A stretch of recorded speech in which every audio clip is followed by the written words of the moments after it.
हरे कृष्णा। ईस्वी सन 1486 का वर्ष, माघ मास की पूर्णिमा और संध्या की बेला पर चंद्र ग्रहण लगा हुआ था। चारों ओर सभी लोग हरि के नाम का जोर जोर से उच्चारण करते हुए पवित्र भागीरथी नदी में स्नान कर रहे थे। और उस समय पश्चिम बंगाल के नदिया ग्राम में भगवान के शुद्ध भक्त ऐसे ब्राह्मण श्री जगन्नाथ मिश्र और शची देवी के जीवन रूपी आकाश में अद्भुत और दिव्य चंद्रमा का बाल्य रूप में उदय हुआ, जिसे हम श्री चैतन्य महाप्रभु के नाम से जानते हैं। श्रीमद् भागवतम के 11वें स्कंद में 5वें अध्याय के 32वें श्लोक में कहा गया है, कृष्ण वर्णम त्विषा कृष्णम सांगोपांगस्त्रपार्षदम यज्ञैः संकीर्तनं प्राये यजन्ति ही सुमेधसः। अर्थात कलयुग में बुद्धिमान व्यक्ति ईश्वर के उस अवतार की पूजा करने के लिए सामूहिक संकीर्तन करते हैं जो निरंतर कृष्ण के नाम का गायन करते हैं। यद्यपि उनका वर्ण श्याम नहीं है, लेकिन वे स्वयं श्री कृष्ण हैं। वे अपने संगियों, सेवकों, आयुधों तथा अपने निजी साथियों के संग रहते हैं। अब ये तो स्पष्ट है कि स्वयं भगवान श्री कृष्ण ने कलयुग के जीवों का उद्धार करने के लिए श्रीमती राधा रानी के भाव को अंगीकार करते हुए श्री चैतन्य महाप्रभु के रूप में अवतार धारण किया था। इसलिए जेई गौर सेई कृष्ण सेई जगन्नाथ, श्री कृष्ण, गौरांग महाप्रभु और श्री जगन्नाथ जी में कोई अंतर नहीं है। अब देखिए, हम सब जानते हैं कि भगवान श्री कृष्ण ने अपने बाल्यकाल में गोकुल तथा वृंदावन में अनेक मधुर बाल लीलाएं की थी।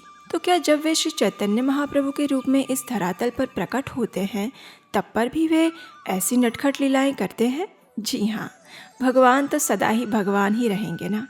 तो चलिए, आज हम श्री चैतन्य महाप्रभु की बाल लीलाओं के रस सागर से कुछ बूंदों का आस्वादन करते हैं।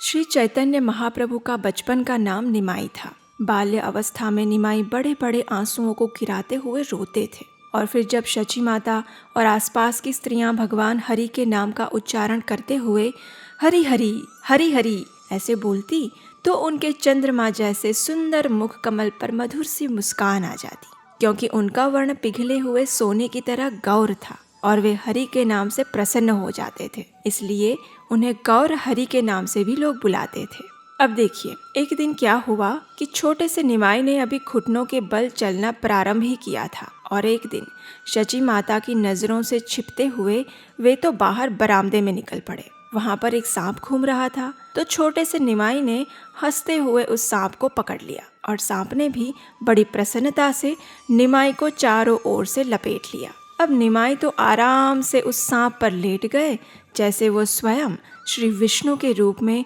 शेष शैया पर विराजमान होते हैं। बिल्कुल वैसे ही जब आसपास के लोगों ने देखा तो वे घबरा गए, और शची माता ने तो मानो अपने प्राण ही गंवा दिए थे। जब अनंत शेष के रूप में आए हुए उस सांप ने देखा कि शची माता और बाकी लोग भयभीत हो रहे हैं, तो वे उसी क्षण चुपचाप वहां से चले गए, और फिर सभी लोग आश्वस्त हुए।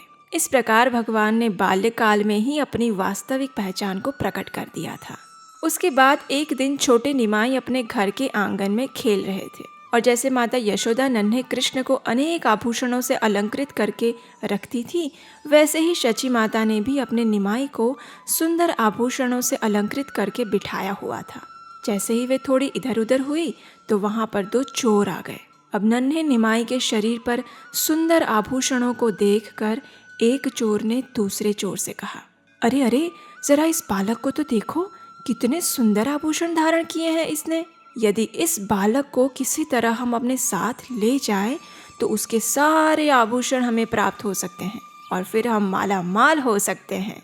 ये सुनकर दूसरे चोर ने कहा, हाँ हाँ, तुम बिल्कुल सही कह रहे हो। चलो ऐसा करते हैं कि मैं ये मिठाई दिखाकर इस बालक को अपनी ओर बुलाने का प्रयास करता हूँ, और जैसे ही वो हमारे पास आएगा तो तुम उसे उठा लेना, और फिर हम उसे लेकर बहुत दूर जंगल में चले जाएंगे। और इस प्रकार योजना बनाकर दोनों चोर निमाई के रूप में बैठे हुए माखन चोर के पास पहुंच गए।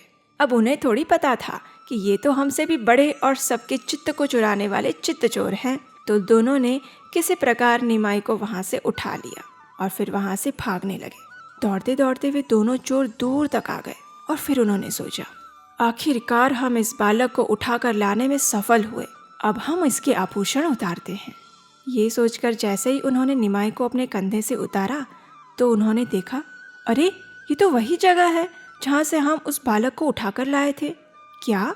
अर्थात ये कि वे भगवान की लीला से दोनों चोर घूम फिरकर वापस जगन्नाथ मिश्र के आंगन में ही पहुँच गए थे। और जब उन दोनों को इस बात का पता चला तो वे हंसते हुए निमाई को वहीं छोड़कर भाग गए। इधर निमाई को ना देखकर घबराई हुई शची माता ने जब निमाई को देखा तो उन्होंने तुरंत उसे गले लगा लिया और उन्हें शांति प्राप्त हुई। अब देखिए, धीरे धीरे समय का चक्र घूमता गया। निमाई अब धीरे धीरे थोड़े बड़े हो रहे थे और उस समय एक और दिव्य घटना हुई। एक ब्राह्मण अनेक तीर्थ स्थानों की यात्रा करते हुए घूमते घूमते नवद्वीप में आ पहुँचे थे। जब उन्होंने श्री जगन्नाथ मिश्र के विषय में सुना तो ब्राह्मण ने निश्चय किया कि आज की रात वे श्री जगन्नाथ मिश्र के घर में ही रहेंगे। अब ये ब्राह्मण जो थे वे भगवान श्री कृष्ण के परम भक्त थे और उनका नियम था कि जब तक वे अपने गोपाल के विग्रह को स्वयं भोजन बनाकर अर्पित नहीं करेंगे तब तक वे स्वयं भी प्रसाद ग्रहण नहीं करते थे। इसलिए ब्राह्मण की याचना पर श्री जगन्नाथ मिश्र ने उनके लिए सारी व्यवस्थाएं तैयार कर दी। शची माता ने रसोई को स्वच्छ कर दिया और भोग बनाने की सारी सामग्रियां लाकर उन्हें प्रदान कर दी। ब्राह्मण ने बड़े प्रेम से भगवान के लिए स्वादिष्ट भोग बनाया और अब वे उस भोग को अपने गोपाल जी के विग्रह के समक्ष रखकर आंख बंद करके प्रार्थना करने लगे। अब देखिए, इस तरफ जैसे ही उन्होंने भगवान को भोग अर्पित करके प्रार्थना करना शुरू किया तो इधर से छोटे निमाई वहां आ गए और उन्होंने वो सारा भोग खा लिया। अब ये देखकर उस ब्राह्मण को अत्यंत आश्चर्य हुआ और साथ ही बुरा भी लगा कि अरे, इस बालक ने गोपाल जी का भोग झूठा कर दिया।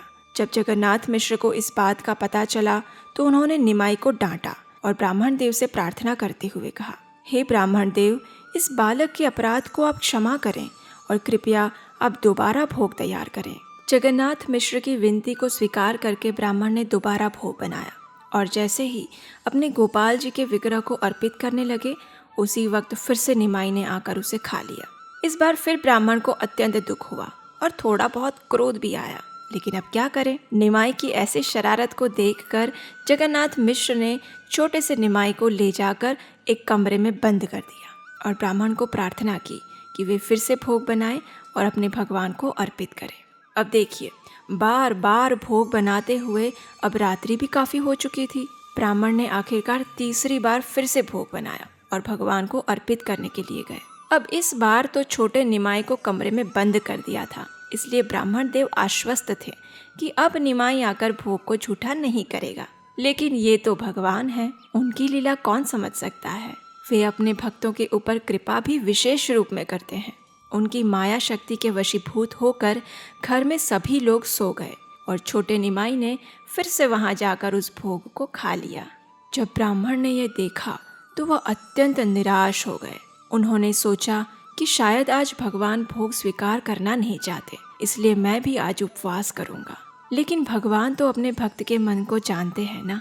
तो उन्होंने ब्राह्मण को अपना वास्तविक त्रिभंग ललित श्याम सुंदर श्री गोपाल के रूप में दर्शन दिए और उन्होंने कहा, हे ब्राह्मण, अब तुम बार बार मुझे भोग स्वीकार करने के लिए बुलाते हो और जब मैं आता हूँ तो तुम दुखी हो जाते हो। ये देखो, मैं ही तुम्हारा गोपाल हूँ और मैं ही तुम्हारा भोग स्वीकार कर रहा था। भगवान के साक्षात दर्शन करके ब्राह्मण अपनी भावनाओं को नहीं रोक पाए। वे बारंबार भगवान को दंडवत प्रणाम करने लगे और अश्रुपूरित नेत्रों से भगवान की स्तुति करने लगे।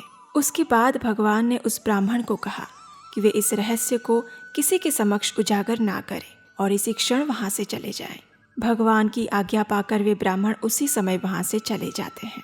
इस प्रकार अपनी दिव्य लीलाओं के द्वारा नवद्वीप के लोगों को आनंद प्रदान करते हुए श्री चैतन्य महाप्रभु ने आगे चलकर कलयुग के धर्म संकीर्तन यज्ञ का प्रारंभ किया और भगवान की शुद्ध प्रेमा भक्ति के पथ से भ्रमित हो चुके जन जन को शुद्ध कृष्ण प्रेम की अमूल्य संपत्ति प्रदान की। तो चलिए, इस गौर पूर्णिमा यानी श्री कृष्ण चैतन्य महाप्रभु के प्राकट्य दिवस पर हम उनके चरण कमलों में प्रार्थना करते हैं कि वे हमें अपनी विशेष कृपा प्रदान करें, जिससे कि हम श्री श्री राधा माधव की विशुद्ध प्रेमा भक्ति को प्राप्त करने के मार्ग में अग्रसर हो सकें। हरे कृष्ण।